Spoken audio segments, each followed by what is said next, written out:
Camera on होते ही हमारी मुलाकात होती है टीवी रिपोर्टर एंजेला विडाल से, जो अपने कैमरामैन स्कॉट के साथ एक फायर स्टेशन की नाइट शिफ्ट कवर कर रही होती है। आज का असाइनमेंट किसी बड़ी खबर से जुड़ा नहीं था। उनका मकसद सिर्फ यह दिखाना था कि रात के समय फायर फाइटर्स की जिंदगी कैसी होती है और उन्हें किन किन मुश्किल हालात का सामना करना पड़ता है। शुरुआत में माहौल बिल्कुल सामान्य दिखाई देता है। फायर फाइटर्स आपस में मजाक कर रहे होते हैं, कोई अपनी पिछली इमरजेंसी कॉल के बारे में बता रहा होता है तो कोई आराम से अगली कॉल का इंतजार कर रहा होता है। एंजेला भी सबसे बात करती है और अपने शो के लिए छोटे छोटे इंटरव्यू रिकॉर्ड करने लगती है। कुछ देर बाद अचानक कंट्रोल रूम में एक इमरजेंसी कॉल आती है। जानकारी मिलती है कि एक अपार्टमेंट बिल्डिंग में रहने वाली बुजुर्ग औरत बहुत जोर जोर से चीख रही है। पड़ोसियों को शक है कि उसके साथ कुछ गंभीर हुआ है। बिना देर किए 2 फायर फाइटर्स और कुछ पुलिस ऑफिसर्स तुरंत मौके के लिए निकल पड़ते हैं। एंजेला और स्कॉट भी इस पूरी घटना को रिकॉर्ड करने के लिए उनके साथ रवाना हो जाते हैं। बिल्डिंग के बाहर पहुंचते ही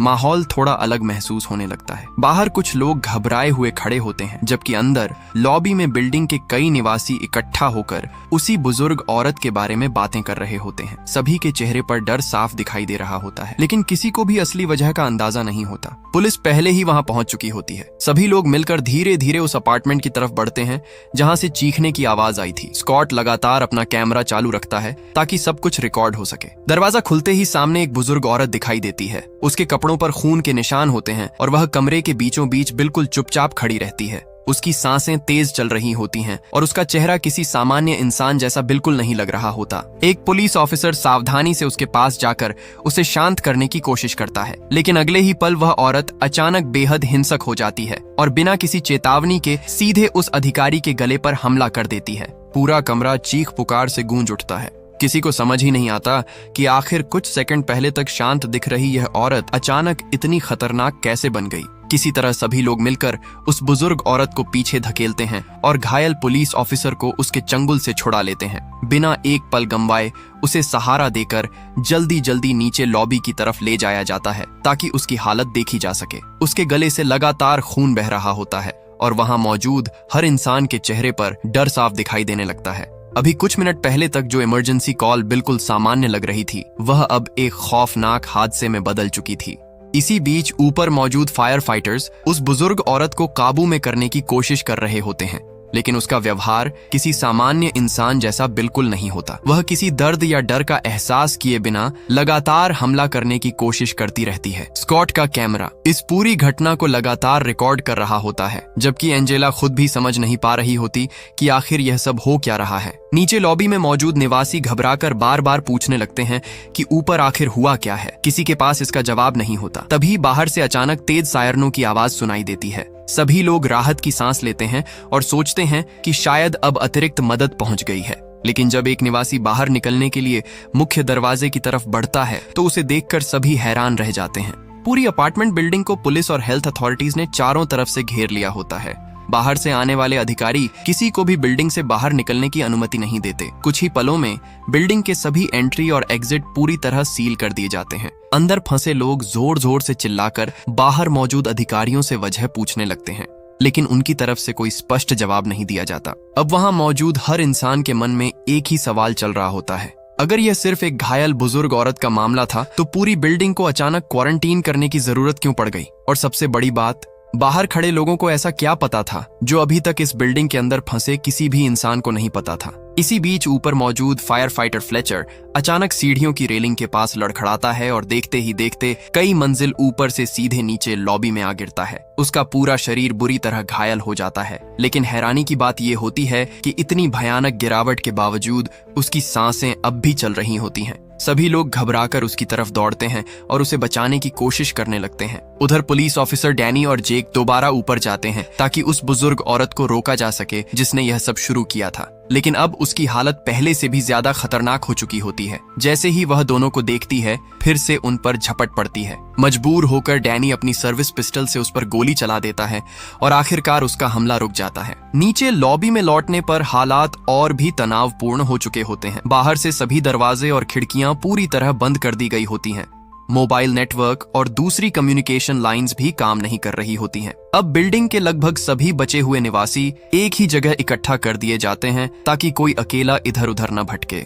किसी को समझ नहीं आ रहा था कि आखिर सरकार इतनी बड़ी कार्रवाई क्यों कर रही है। इसी बीच एंजेला की नजर एक छोटी बच्ची ब्रायना पर पड़ती है, जो अपनी माँ के साथ डरी सहमी बैठी होती है। माहौल को समझने की कोशिश करते हुए एंजेला उससे बात करती है। बातचीत के दौरान ब्रायना बताती है कि उसका पालतू कुत्ता मैक्स कुछ दिन पहले अचानक बीमार हो गया था, इसलिए उसके पापा उसे एनिमल हॉस्पिटल लेकर गए। ब्रायना के मुंह से मैक्स का नाम सुनने के बाद वहां मौजूद लॉरेंस, जो पेशे से एक वेटरनेरियन था, अचानक सोच में पड़ जाता है। घायल लोगों की हालत देखने के बाद उसे एहसास होने लगता है कि इन सभी के लक्षण किसी सामान्य बीमारी जैसे नहीं हैं। उसके मुताबिक यह सब रेबीज जैसा जरूर लग रहा था, लेकिन यह वायरस जितनी तेजी से असर दिखा रहा था वैसा उसने पहले कभी नहीं देखा था। उसी दौरान एंजेला की नजर बिल्डिंग के एक निवासी बर्नार्ड और उसकी रूममेट सेडी पर पड़ती है। दोनों चुपचाप लॉबी से निकलकर ऊपर जाने लगते हैं। उन्हें उम्मीद थी कि शायद अपने अपार्टमेंट में जाकर टीवी के जरिए बाहर क्या हो रहा है इसकी कोई जानकारी मिल जाए। एंजेला और स्कॉट भी अपने कैमरा के साथ उनके पीछे पीछे चल पड़ते हैं, लेकिन जैसे ही वे लोग लिफ्ट के पास पहुंचते हैं तभी अचानक एक जोरदार आवाज सुनाई देती है। इससे पहले कि कोई कुछ समझ पाता, एक पागल हो चुका कुत्ता अचानक वहां मौजूद निवासी रैंडी पर टूट पड़ता है। वह उसे बुरी तरह नोचने लगता है। यह सब इतनी तेजी से होता है कि किसी को संभलने का मौका तक नहीं मिलता। एंजेला और स्कॉट यह पूरा मंजर अपने कैमरे में रिकॉर्ड कर लेते हैं, जबकि बाकी लोग जान बचाकर पीछे हटने लगते हैं। घबराए हुए सभी लोग किसी तरह बर्नार्ड के अपार्टमेंट के अंदर पहुंच जाते हैं। वहां टीवी चालू किया जाता है, इस उम्मीद में कि बाहर की कोई खबर मिल सके, लेकिन न्यूज में जो दिखाया जा रहा होता है उसे देखकर एंजेला हैरान रह जाती है। बाहर पुलिस ये दावा कर रही होती है कि इस बिल्डिंग के सभी लोगों को सुरक्षित बाहर निकाल लिया गया है, यानी पूरी दुनिया से इस घटना की सच्चाई छिपाई जा रही थी। और जैसे ही सभी इस झूठी खबर को समझने की कोशिश कर रहे होते हैं, तभी पीछे से एक और खतरा चुपचाप उनकी तरफ बढ़ रहा होता है। पीछे से बढ़ता हुआ वह खतरा और कोई नहीं बल्कि संक्रमित हो चुकी एलिज होती है। वह बिना किसी चेतावनी के एंजेला, स्कॉट, बर्नार्ड और सैडी पर हमला कर देती है। अचानक हुए इस हमले से कमरे में अफरा तफरी मच जाती है। सभी खुद को बचाने के लिए इधर उधर भागने लगते हैं। इसी दौरान स्कॉट अपने हाथ में पकड़े कैमरा से एलिज पर जोरदार वार करता है। लगातार विरोध करने के बाद आखिरकार एलिज वहीं गिर जाती है। मौका मिलते ही चारों बिना एक पल गंवाए कमरे से बाहर निकलते हैं और जल्दी जल्दी नीचे लॉबी की तरफ लौट आते हैं, लेकिन नीचे पहुंचते ही उन्हें एहसास होता है कि हालात अब पहले से भी ज्यादा बिगड़ चुके हैं। तभी बाहर से हेजमेट सूट पहने हुए सीडीसी ऑफिसर्स बिल्डिंग के अंदर आते हैं। उनका मकसद घायल जेम्स और फ्लेचर की जांच करना होता है। दोनों को अलग करके मेडिकल टेस्ट शुरू किए जाते हैं, जबकि बाकी सभी लोगों को उनसे दूर रहने के लिए कहा जाता है। शुरुआत में सब कुछ सामान्य लगता है, लेकिन अगले ही पल जेम्स और फ्लेचर की हालत अचानक बेकाबू हो जाती है। दोनों एक साथ उठकर सामने खड़े लोगों पर टूट पड़ते हैं। इस अचानक हुए हमले में एक सीडीसी ऑफिसर और लॉरेंस भी उनकी चपेट में आ जाते हैं। किसी तरह बाकी लोग अपनी जान बचाकर पीछे हटते हैं, जबकि संक्रमित लोगों को रोकने की कोशिश लगातार जारी रहती है। इसी अफरा तफरी के बीच जिंदा बचा हुआ सीडीसी इंस्पेक्टर आखिरकार उस राज से पर्दा उठाता है, जिसका जवाब सभी काफी देर से जानना चाहते थे। वह बताता है कि इस पूरी क्वारंटीन की शुरुआत ब्रायना के पालतू कुत्ते मैक्स से हुई थी। वही इस खतरनाक संक्रमण का पहला शिकार बना था और उसके बाद यह संक्रमण इंसानों तक पहुंच गया। लेकिन यह सच्चाई सामने आने के कुछ ही पल बाद सभी की नजर ब्रायना पर पड़ती है। उसका बुखार अब पहले से कहीं ज्यादा बढ़ चुका था और उसके चेहरे पर भी वही बदलाव दिखाई देने लगे थे जो अब तक हर संक्रमित इंसान में देखे जा चुके थे। ब्रायना के चेहरे पर दिखाई दे रहे बदलाव को देखकर उसकी माँ कैथी बुरी तरह घबरा जाती है। वह बार बार अपनी बेटी को संभालने की कोशिश करती है, लेकिन अब तक संक्रमण उसके शरीर पर पूरी तरह असर दिखाना शुरू कर चुका होता है। इससे पहले कि कोई कुछ समझ पाता, ब्रायना अचानक अपनी ही माँ पर हमला कर देती है और उसे काट लेती है। ये देखकर वहाँ मौजूद सभी लोग डर के मारे पीछे हट जाते हैं, जबकि ब्रायना मौका मिलते ही वहाँ से भागकर बिल्डिंग के अंदर कहीं छिप जाती है। अब हालात पूरी तरह नियंत्रण से बाहर हो चुके थे। एक तरफ पहले से संक्रमित लोग इधर उधर घूम रहे थे, तो दूसरी तरफ ब्रायना भी अब उनके लिए उतनी ही खतरनाक बन चुकी थी। मजबूर होकर एंजेला, स्कॉट, जैक, डैनी और बाकी लोग उसे ढूंढने के लिए ऊपर की मंजिलों की तरफ बढ़ते हैं। पूरे अपार्टमेंट में डरावना सन्नाटा पसरा होता है और हर बंद दरवाजे के पीछे किसी नए खतरे के छिपे होने का डर सभी के मन में बना रहता है। कुछ देर तलाश करने के बाद आखिरकार उन्हें ब्रायना मिल जाती है, लेकिन अब वह पहले वाली मासूम बच्ची नहीं रह गई थी। उसकी आंखों और हरकतों से साफ पता चल रहा होता है कि संक्रमण ने उस पर पूरी तरह कब्जा कर लिया है। जैसे ही सभी उसके करीब जाने की कोशिश करते हैं, वह अचानक डैनी पर झपट पड़ती है और उसे काट लेती है। ये सब इतनी तेजी से होता है कि किसी को प्रतिक्रिया देने का मौका ही नहीं मिलता। डैनी दर्द से चीख उठता है, जबकि बाकी लोग उसे किसी तरह ब्रायना से अलग करते हैं। लेकिन अब वहां रुकना मौत को दावत देने जैसा था, क्योंकि इसी दौरान बिल्डिंग में मौजूद बाकी संक्रमित लोग भी उनकी आवाज सुनकर उसी तरफ आने लगते हैं। अपनी जान बचाने के लिए सभी बिना देर किए भागते हैं। लेकिन अब इस बिल्डिंग का हर फ्लोर, हर कमरा और हर अंधेरा कोना एक जानलेवा जाल बन चुका था, जहां जरा सी गलती का मतलब सिर्फ एक ही था, संक्रमितों की अगली शिकार बन जाना। किसी तरह सभी लोग भागते हुए ऊपर की एक कमरे में खुद को बंद कर लेते हैं। कुछ देर के लिए ऐसा लगता है जैसे उन्हें सांस लेने का मौका मिल गया हो, लेकिन राहत ज्यादा देर तक नहीं टिकती। तभी सबकी नजर सीडीसी इंस्पेक्टर पर पड़ती है। उसके शरीर में भी संक्रमण फैल चुका होता है। वहीं दूसरी तरफ सेडी भी काटे जाने की वजह से धीरे धीरे अपनी इंसानियत खोने लगी होती है। अब कमरे के अंदर मौजूद हर व्यक्ति समझ चुका था कि संक्रमण किसी का इंतजार नहीं कर रहा। इसी बीच बर्नार्ड घबराकर फैसला करता है कि अगर वह यहीं रुका रहा तो उसकी मौत तय है। वह किसी भी तरह बिल्डिंग से बाहर निकलने की कोशिश करता है। जैसे ही वह खिड़की की तरफ बढ़ता है और बाहर निकलने की कोशिश करता है, बाहर तैनात स्नाइपर उसे खतरा समझकर गोली मार देता है। कुछ ही सेकंड में बर्नार्ड की वहीं मौत हो जाती है। ये नजारा देखकर कमरे में मौजूद सभी लोगों के पैरों तले जमीन खिसक जाती है। अब यह साफ हो चुका था कि बाहर निकलने की कोशिश करना भी मौत को बुलाने जैसा था। इसी दौरान बिल्डिंग का मालिक यूरी सबको याद दिलाता है कि इस अपार्टमेंट के बेसमेंट से जुड़ा एक रास्ता सीधे सीवर लाइन तक जाता है। उसके मुताबिक अगर कोई उम्मीद बची थी तो शायद वही एक रास्ता था। मजबूरी में सभी उसी योजना पर भरोसा करने का फैसला करते हैं और धीरे धीरे नीचे की तरफ बढ़ने लगते हैं। लेकिन किस्मत अभी भी उनका साथ देने के मूड में नहीं थी। रास्ते में ही संक्रमित हो चुका सीडीसी इंस्पेक्टर अचानक यूरी पर हमला कर देता है और उसे काट लेता है। अपने पति को इस हालत में देखकर वांडा उसे छोड़कर जाने से साफ मना कर देती है।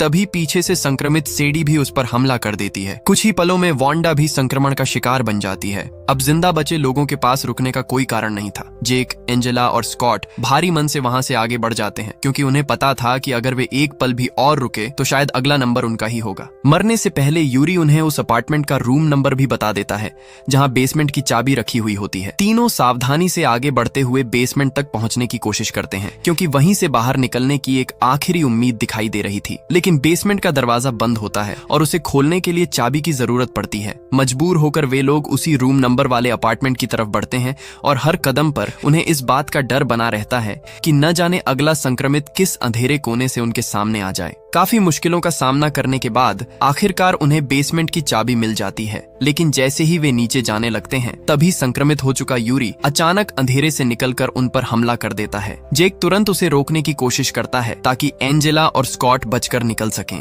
दोनों के बीच जबरदस्त संघर्ष होता है, लेकिन इसी दौरान यूरी जेक को काट लेता है। जेक तुरंत समझ जाता है कि अब उसके पास ज्यादा समय नहीं बचा है। वह एंजेला और स्कॉट से कहता है कि वे उसकी चिंता किए बिना आगे बढ़ें और किसी भी तरह इस बिल्डिंग से बाहर निकलने की कोशिश करें। भारी मन से दोनों उसे वहीं छोड़कर आगे बढ़ जाते हैं, जबकि जेक पीछे रहकर संक्रमित यूरी को रोकने की कोशिश करता है। दोनों किसी तरह संक्रमित लोगों से बचते हुए धीरे धीरे ऊपर की तरफ बढ़ने लगते हैं। उन्हें नीचे जाने का रास्ता पूरी तरह बंद मिल चुका था, इसलिए अब उनके पास सिर्फ आगे बढ़ते रहने के अलावा कोई दूसरा विकल्प नहीं बचा था। भागते भागते वे बिल्डिंग की सबसे ऊपरी मंजिल पर बने एक पुराने एटिक अपार्टमेंट तक पहुंच जाते हैं। दरवाजा खोलकर जैसे ही दोनों अंदर दाखिल होते हैं, चारों तरफ फैला सन्नाटा देखकर उनके कदम अपने आप धीमे पड़ जाते हैं। कमरे के अंदर हर तरफ पुराने अखबार, फाइलें, मेडिकल नोट्स और अजीब तरह के उपकरण बिखरे पड़े होते हैं। ऐसा लग रहा था जैसे यहाँ रहने वाला इंसान कई सालों से किसी खतरनाक चीज पर गुप्त रूप से काम कर रहा हो। एंजेला और स्कॉट सावधानी से पूरे कमरे की तलाशी लेने लगते हैं।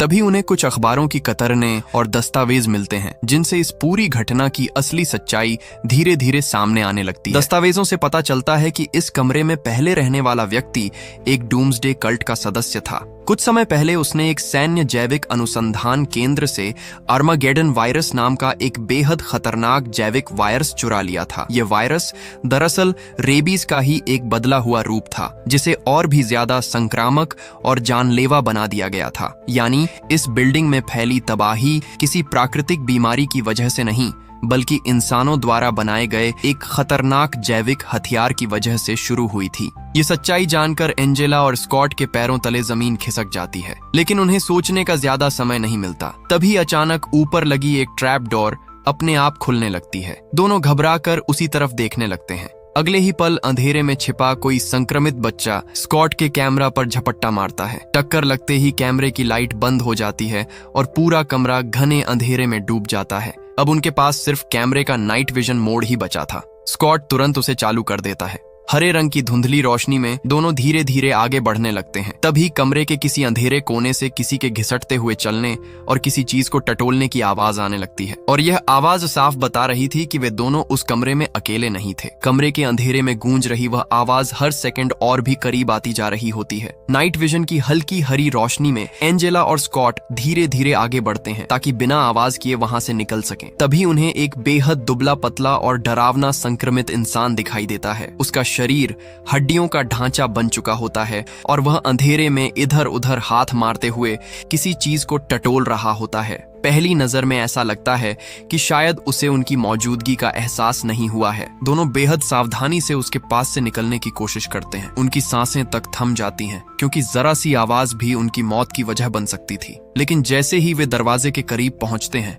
अचानक किसी चीज के गिरने की आवाज पूरे कमरे में गूंज उठती है। वह संक्रमित इंसान तुरंत उनकी तरफ मुड़ जाता है और तेजी से उन पर हमला कर देता है। स्कॉट उस संक्रमित इंसान का ध्यान अपनी तरफ खींचने की कोशिश करता है ताकि एंजेला को भागने का मौका मिल सके, लेकिन अगले ही पल अंधेरे में दोनों उससे बिछड़ जाते हैं। एंजेला घबराकर पीछे हटती है, तभी उसके हाथ से कैमरा छूटकर जमीन पर गिर जाता है। कैमरा अब भी रिकॉर्डिंग कर रहा होता है और नाइट विजन की वजह से कमरे का हर कोना साफ दिखाई दे रहा होता है। एंजेला किसी तरह कैमरा उठाने की कोशिश ही कर रही होती है कि अचानक अंधेरे से वही संक्रमित इंसान उस पर टूट पड़ता है। एंजेला जोर जोर से चीखने लगती है, लेकिन उसकी कोई मदद करने वाला नहीं होता। अगले ही पल वह उसे पकड़कर घसीटते हुए गहरे अंधेरे में ले जाता है। कैमरा जमीन पर पड़ा ये सब रिकॉर्ड करता रहता है और कुछ ही सेकंड बाद स्क्रीन पर सिर्फ सन्नाटा और अंधेरा रह जाता है। यहीं पर यह पूरी कहानी हमेशा के लिए खत्म हो जाती है।